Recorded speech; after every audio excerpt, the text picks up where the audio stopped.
Belajar satu bab, insya Allah 10 menit selesai. Wa hina baraza sallallahu alaihi wasallam min batni ummihi baraza rafi'an tarfahu ila as-sama mu'miyan bidzalika raf'i ila anna lahu syarafan ala majduhu was sama. Allahumma shalli alaihi. Dikatakan dalam Maulid Simtud-Durar, diambil dari berbagai hadis, ketika Nabi Muhammad sallallahu alaihi wasallam muncul dari perut ibunya, bukan sekedar lahir, tapi betul-betul muncul. Nabi SAW itu adalah makhluk Allah yang disimpan oleh Allah Subhanahu wa ta'ala, yang dijaga oleh Allah Subhanahu wa ta'ala. Semua waktu minta agar Nabi dimunculkan, setiap zaman minta agar Nabi dimunculkan, tapi Allah Ta'ala tetapkan munculnya harus lewat Sayyidah Aminah radhiyallahu anha, ibu Nabi Muhammad sallallahu alaihi wasallam. Munculnya lewat seorang wanita yang namanya Aminah. Namanya saja artinya yang aman. Maka ibu Nabi dimanapun berada dan kapanpun pasti aman. Inilah akidahnya para habaib dan inilah akidahnya para kiai. Ibu Nabi, ayah Nabi tempatnya di surga, bukan di tempat yang lain.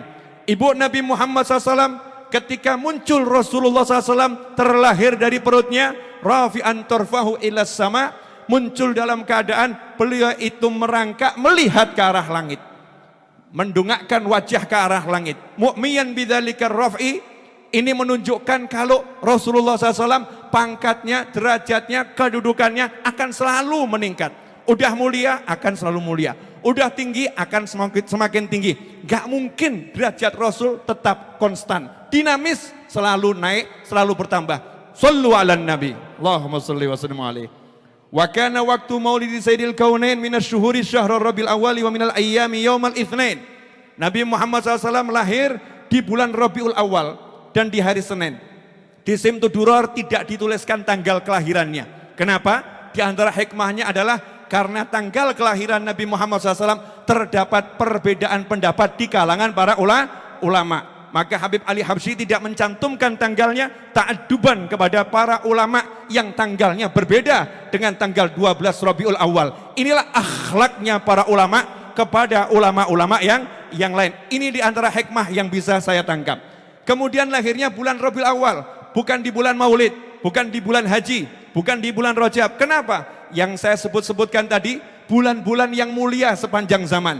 Sebelum datangnya Nabi Muhammad SAW, Dzulhijjah adalah bulan yang mulia, Dzulqa'dah adalah bulan yang mulia, Rajab adalah bulan yang mulia, Ramadan adalah bulan yang mulia. Kalau Nabi lahir di bulan Ramadan, maka dikatakan kemuliaan Nabi karena Ramadan. Kalau Nabi SAW lahir di bulan Rajab, nanti dikatakan kemuliaan Nabi karena bulan Rajab. Allah pilihkan bulan yang biasa-biasa saja untuk lahirnya Nabi Muhammad SAW. Kenapa? Karena Nabi SAW dimanapun, kapanpun berada, sesuatu yang di situ ada Nabi menjadi mulia berkat Nabi. Bukan Nabi menjadi mulia berkat sesuatu tersebut. Paham gak Ki? Ya, mantuk-mantuk tok nih mbak-mbak dia. Ya, mantuk-mantuknya paham gak nih pemirsa? Paham insyaallah ya? Artinya bulan Rabiul Awal sekarang ini menjadi bulan yang mulia karena apa? Itu bulan kelahiran Nabi Muhammad sallallahu alaihi wasallam. Kalau Rasul enggak dilahirkan di bulan Rabiul Awal biasa-biasa saja. Karena ada Nabi Muhammad SAW, maka jadi luar biasa. Begitu pula hari Senin, Rasul dilahirkan hari Senin, ijma' ulama semuanya. Nabi SAW lahir di hari Senin. Hari Senin hari yang biasa. Kalau Jumat memang luar biasa. Ahad adalah hari yang juga mulia untuk umat-umat yang terdahulu. Maka Allah pilihkan hari Senin, hari yang biasa-biasa saja. Hari itu menjadi luar biasa karena disitulah dilahirkan Nabi Muhammad sallallahu alaihi wasallam. Sampai-sampai dalam riwayat dikatakan paman Nabi Sayyidina Abbas bin Abdul Muttalib radhiyallahu anhu bermimpi melihat Abu Lahab setiap hari Senin diberi keringanan oleh Allah Ta'ala di neraka dengan diberi minum dengan suatu minuman dari ibu jarinya setiap hari Senin. Artinya apa? Sampai-sampai Allah berkata kepada neraka, hari Senin, hari kelahiran Nabiku, maka Abu Lahab kuringankan siksanya. Dalam bahasa kasarnya, sampai-sampai di neraka setiap hari Senin diperingati maulid Nabi Muhammad SAW. Kemudian hari Senin, Nabi Muhammad SAW berpuasa di hari Senin. Seringkali umat Islam ini puasa hari Senin. Kalau ditanya puasa hari Senin ngapain? Jawabannya ikut Nabi, ikut Nabi, ikut Nabi. Kalau ikut Nabi harus ngerti Nabi ngapain puasa hari Senin. Sahabat tidak sekedar ikut Nabi Muhammad SAW. Meskipun sahabat itu sami'na wa ta'na, sahabat selalu ngikutin apa kata Nabi Muhammad sallallahu alaihi wasallam. Tapi kalau ada kesempatan bertanya, maka bertanyalah pada Rasul, ya Rasulullah, kenapa engkau puasa hari Senin? Rasul tidak berkata, itu agar aku pangkatnya tambah tinggi di sisi Allah. Rasul enggak berkata, biar pahalaku tambah banyak. Rasul enggak berkata, biar aku semakin dekat dengan Allah Subhanahu wa taala. Tapi sabda Nabi Muhammad sallallahu alaihi wasallam, itu hari kelahiranku. Itu hari kelahiranku. Artinya Nabi Muhammad SAW sengaja memperingati hari Senin dengan puasa, memperingati hari kelahiran Nabi Muhammad SAW. Artinya apa? Rasul mengajarkan kita senang dengan kelahiran Nabi Muhammad SAW. Kita cinta dengan hari Senin, bahagia datangnya hari Senin. Tapi sayang, hari Senin sekarang bagi sebagian orang menjadi momok, menjadi menakutkan. Senin lagi, Senin lagi. Kantor lagi, sekolah lagi, anak masuk lagi, online lagi, hari Senin. Ikhwani rahimakumullah, kalau cinta dengan Nabi Muhammad SAW, apapun yang ada di hari Senin, di otak kita, di hati kita, harus kita jadikan bahagia. Ini hari Senin, hari kelahiran Rasulullah SAW, yuk ngantor lagi, yuk sekolah lagi, yuk online lagi, dengan semangat kebahagiaan akan kelahiran Nabi Muhammad sallallahu alaihi wasallam. Ikhwani rahimakumullah, hari Senin hari hijrahnya Nabi Muhammad SAW. Keluar dari Mekah hari Senin, masuk Madinah juga hari Senin.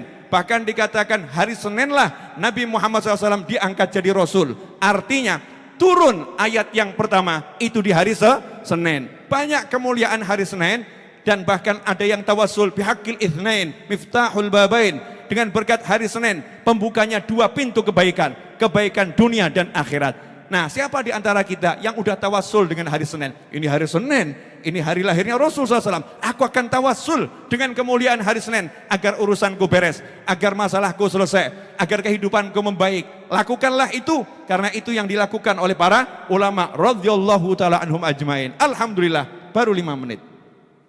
Masih ada 5 menit. Wah, saya udah lama nggak ceramah kayak gini nih. Sedikit gaspol ya. Sabar, nanti sampai pada titiknya. Ini kan baru muqaddimahnya ya. Waqad wa maudhi'u wiladatihi wa qabrihi bil haramain, dan tempat kelahiran Nabi Muhammad SAW serta tempat wafatnya Nabi Muhammad SAW, makamnya Rasul, lahirnya dan makamnya bil haramain, di 2 kota suci. Yang pertama lahir di Mekah, kemudian dimakamkan di Madinah. Waqad warada annahu sallallahu alaihi wasallam wulida makhtunan makhulan maktu'as surrah. Dan diriwayatkan bahwasanya Nabi Muhammad SAW ketika lahir, ini harus kita jelaskan ke anak-anak kita. Jangan anak cuma diajari tik-tok, tak-tok, tik-tak-tok, tak, dan lain sebagainya itu ya. Diajarin joget gak karu-karuan, tapi gak dikenalkan Nabi Muhammad SAW. Padahal perintah Nabi, addibu auladakum ala thalathi khisal. Didiklah anak-anak kalian 3 hal. Yang pertama cinta Nabi kalian, yang kedua cinta keluarga Nabi kalian, yang ketiga qiraatul Quran. Termasuk dari mencintai Nabi adalah mengenalkan siapa Nabi Muhammad sallallahu alaihi wasallam. Tak kenal maka tak sayang. Jangan sampai anak kita nggak tahu nabinya lahirnya di mana, nabinya dimakamkan di mana, nggak tahu Rasulullah hijrahnya kapan, nggak tahu hari kelahiran Rasul kapan, ya nggak tahu bahwasanya Nabi Muhammad SAW ketika lahir gak sama dengan dia. Kalau dia masih ada pusarnya, dia belum dikhitan. Kalau Nabi Muhammad SAW lahir dalam keadaan sudah terkhitan, kemudian sudah puput, gak ada pusarnya, udah rapi, sudah bersih, karena gak ada kotoran dari Nabi Muhammad SAW, makhulan, kemudian bercelak. Jadi ketika lahir Nabi sudah bercelak, gantengnya luar biasa. Kalau cucunya yang kesekian saja seperti ini, kakeknya kira-kira seperti apa?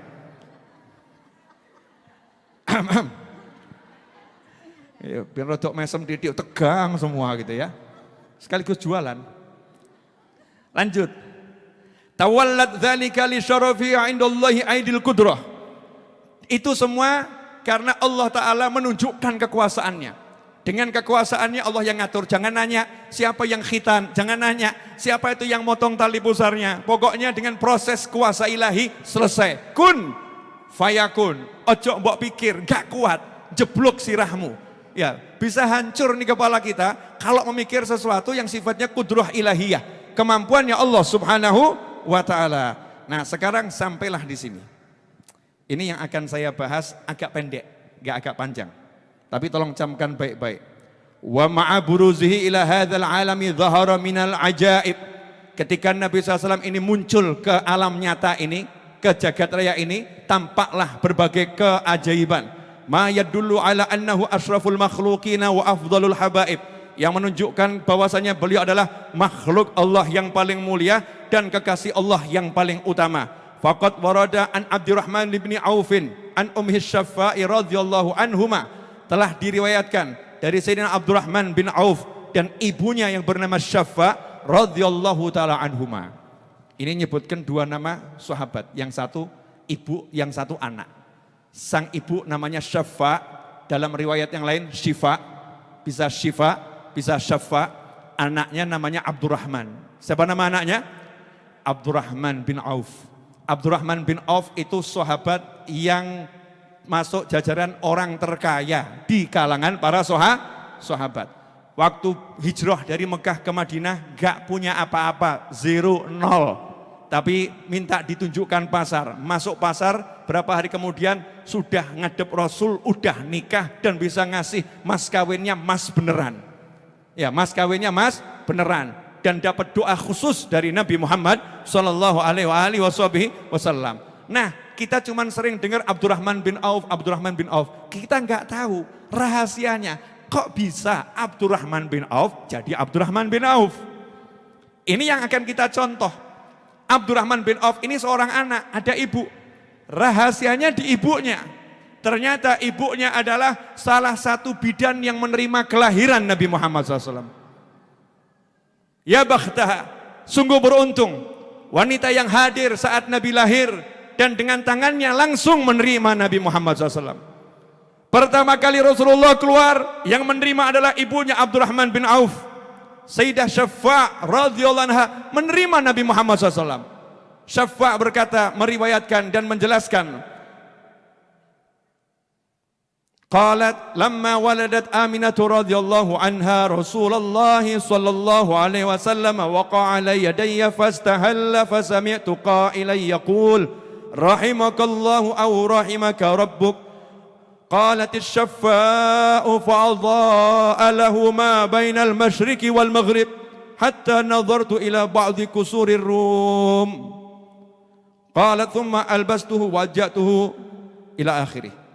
Sampai di sini dulu.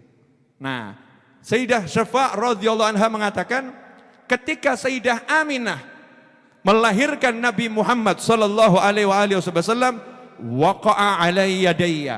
Saya menerima Nabi Muhammad SAW. Rasulullah itu ada di tangan saya. Betapa beruntungnya ya. Menerima pertama kali lahirnya Nabi Muhammad SAW. Syaffa. Maka nanti kalau punya anak tuh ya ngasih nama yang baik-baik gitu loh. Nama anaknya siapa? Keluarga Nabi Muhammad SAW. Iya, saya masih ingat di seorang ayah ditanya sama anaknya. Anaknya namanya Ali. Bapaknya namanya Muhammad Naharus Surur. Ya, nama bapaknya siapa? Kiai Haji Muhammad Naharus Surur. Anaknya namanya Ali. Anaknya yang namanya Ali ini, salah satu anak beliau, nanya sama bapaknya, saya punya anak laki-laki, dikasih nama siapa? Jawabannya, kalau bapaknya namanya Ali, ya pantasnya anaknya namanya Hasan. Sehingga anaknya kalau dipanggil Hasan bin Ali, kalau diteruskan bin Muhammad Naharus Surur. Mirip dengan keluarga Nabi Muhammad SAW. Punya lagi anak yang berikutnya, laki-laki lagi, nanya sama bapaknya, anak saya ini laki-laki, dikasih nama siapa? Jawabannya, kalau udah kakaknya namanya Hasan, bagusnya adiknya namanya Husain. Jadi, ya Haji Naharus Surur itu punya cucu, diantaranya Hasan dan Husain. Punya anak namanya Ali. Ini orang yang alim, yang soleh, yang sudah merencanakan nanti turunannya namanya siapa. Aku namaku Muhammad, biar anakku salah satu namanya Ali, salah satu namanya Ali. Sehingga nanti kalau Ali punya anak, biar dikasih nama Hasan dan Husain. Kenapa? Karena cinta pada Nabi Muhammad Sallallahu Alaihi Wasallam. Ini kita kalau cinta sama Rasul, nama anak-anak kita tuh nggak usah aneh-aneh. Tiru nama keluarga Nabi, nama sahabat Nabi, namanya beken-beken, keren-keren. Syafa, nama yang cakep, nama yang bagus. Radhiyallahu ta'ala anha. Siapa Syafa atau Syifa? Bidan yang menerima kelahiran Nabi Muhammad Sallallahu Alaihi Wasallam. Syafa berkata, ketika Nabi Muhammad SAW itu kuterima dengan tanganku, maka beliau fastahalla, menangis dengan suara keras. Bayi yang pertama kali lahir menangis dengan suara keras. Masih ingat enggak ada itu apa namanya, judul lagu atau lagu itu ya, atau istilah itu, no woman apa, no cry. No woman, kok nggak paham semua kenapa nih? Generasinya udah terlampau muda ya. No woman, no cry. Artinya apa? Nggak ada wanita, nggak ada tangisan. Betul. Selama ini kan diartikan negatif ya. Artinya negatif. Lain kalau Habib Novel yang bicara. No woman, no cry artinya tanpa wanita tak ada bayi yang menangis saat dilahirkan. Jadi tanpa wanita tak ada kelahiran. Maksudnya begitu. Itu mulianya wanita luar biasa. Nabi Muhammad SAW ketika lahir dia nangis. Karena sempurna. Bayi kalau lahir nangis namanya sempurna, sehat. Nangis dengan suara keras. Tiba-tiba terdengar fasami'tu qailan yaqulu. Kata Syafa, saya tiba-tiba mendengar suatu suara tanpa rupa berkata, rahimakallahu au rahimaka rabbuk. Semoga Allah merahmatimu, atau semoga Allah yang maha ngurusin jagat raya merahmatimu. Ini yang mau saya bahas. Saya mau nanya, waktu itu Syafa sudah mukminah belum? Belum. Warga Mekah biasa, betul. Pertanyaan yang kedua, itu yang ngomong tadi ada suara tanpa rupa siapa? Malaikat. Lah kok Syafa tiba-tiba bisa telinganya mendengar suara malaikat ngobrol? Shallu ala nabi. Allahumma shalli alaihi. Karena beliau menerima kelahiran Nabi Muhammad sallallahu alaihi wasallam, maka seisi ruangan itu kemampuannya berubah, meningkat dari manusia biasa menjadi manusia luar biasa, sehingga Syafa yang menerima Nabi Muhammad SAW telinganya bisa mendengar yang tidak bisa didengar oleh orang lain. Percakapan para malaikat didengar. Inilah dalil Ahlus Sunnah wal Jamaah. Ada manusia-manusia tingkat kewalian tertentu yang diizinkan oleh Allah Ta'ala untuk mendengar malaikat, bahkan untuk melihat malaikat. Secara umum memang manusia tidak bisa melihat malaikat, tidak bisa mendengar malaikat. Dan saya harap antum semua gak usah cari jalan untuk melihat malaikat. Pasti nanti akan ketemu malaikat Israel alaihissalam. Betul toh ya? Nanti semuanya akan ketemu malaikat. Jadi gak usah bingung-bingung cari pengen lihat malaikat, ketemu malaikat. Tapi Syafa ini berubah. Telinganya bisa mendengar suara malaikat. Malaikatnya berkata, semoga Allah merahmatimu. Kemudian kata Syafa, fa'adha'a lahu ma bainal masyriqi wal maghrib. Rasulullah SAW dari tubuhnya itu memancar cahaya yang menyebar dari masyrik sampai maghrib minal masyrik, dari barat sampai ke timur. Artinya seluruh penjuru dunia tiba-tiba menjadi terang benderang. Padahal itu masih gelap gulita menjelang subuh. Menjadi terang benderang. Padahal rumahnya belum ada listrik. Mungkin pakai tintir saja. Tapi terang benderang luar biasa. Yang menarik, saking terangnya itu Syafa bisa melihat hatta nazartu ila ba'di kusurir Rum. Hatta nazartu, sampai-sampai saya bisa melihat sebagian dari istana-istana di Romawi. Yuk kita bahas Bu, dikit aja, dosa banyak-banyak. Setelah ini silahkan pulang ke rumah masing-masing. Titik. Orang di ruangan kotak dikelilingi tembok. Ada enggak cahaya yang bisa nembus tembok lihat luar ruangan? Cahaya matahari itu kuat atau enggak kuat? Cahaya matahari kuat atau enggak kuat? Antun kalau berjemur kira-kira 5 jam gosong atau enggak gosong? Gosong, betul. Tapi matahari yang sekuat itu sama payung kalah. Kena payung udah gak bisa nembus, bener? Kena awan gak bisa nembus. Dan ini cahaya model apa? Yang ketika cahaya itu memancar gak ada yang bisa menghalanginya. Sallu ala nabi. Sallu ala nabi. Allahumma salli wa sallim alaihi.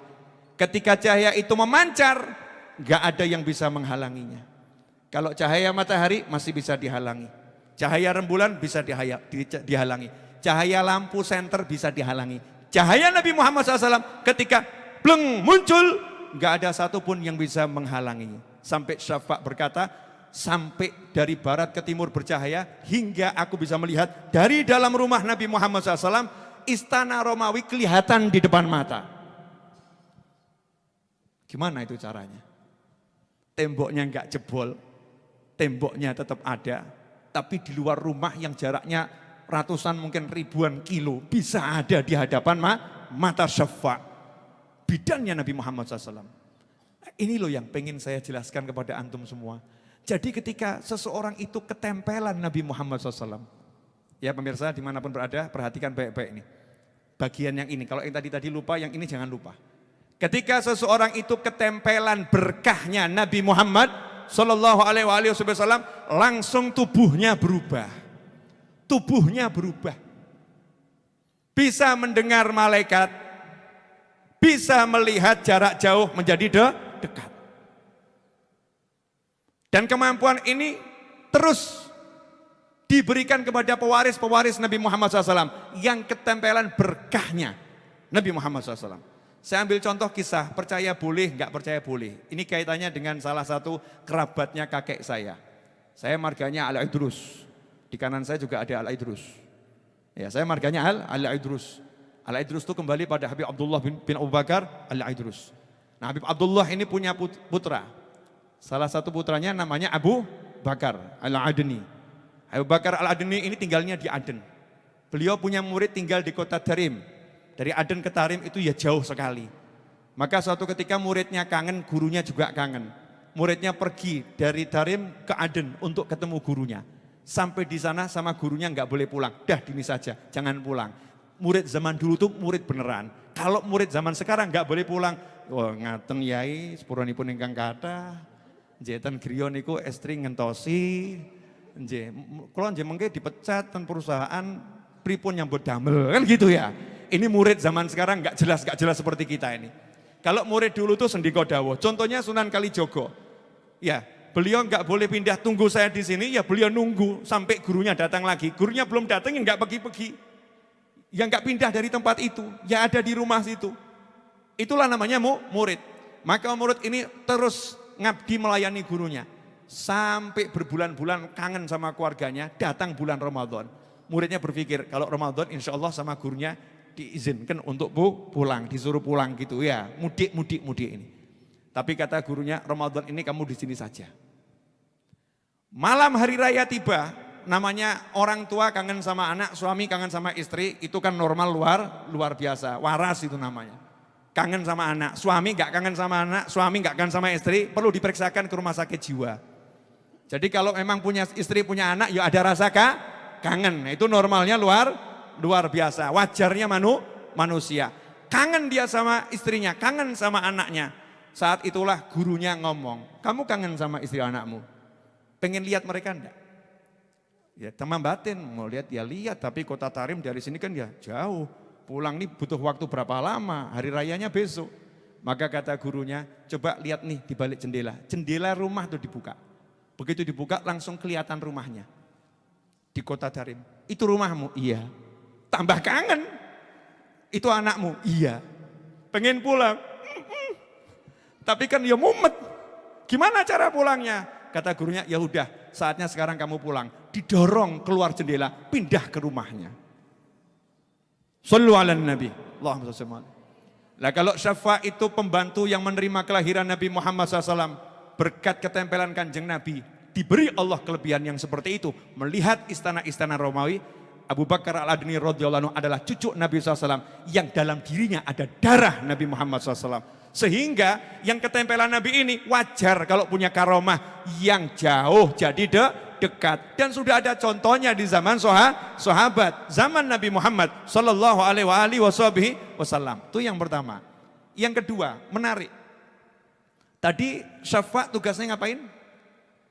Bidan yang terima kelahiran Nabi Muhammad SAW. Kalau nerima itu pakai apa? Pakai tangan. Katanya syafaat, saya yang ngasih pakaian Nabi SAW. Yang ngasih kain nutup kanjeng Nabi masih bayi, itu syafaat. Yang menidurkan di tempat pembaringannya Nabi SAW ketika bayi, itu syafaat. Hasilnya apa? Punya anak namanya Abdurrahman bin Auf. Apa yang didapat Abdurrahman bin Auf? Abdurrahman bin Auf tangannya didoakan oleh Nabi Muhammad SAW.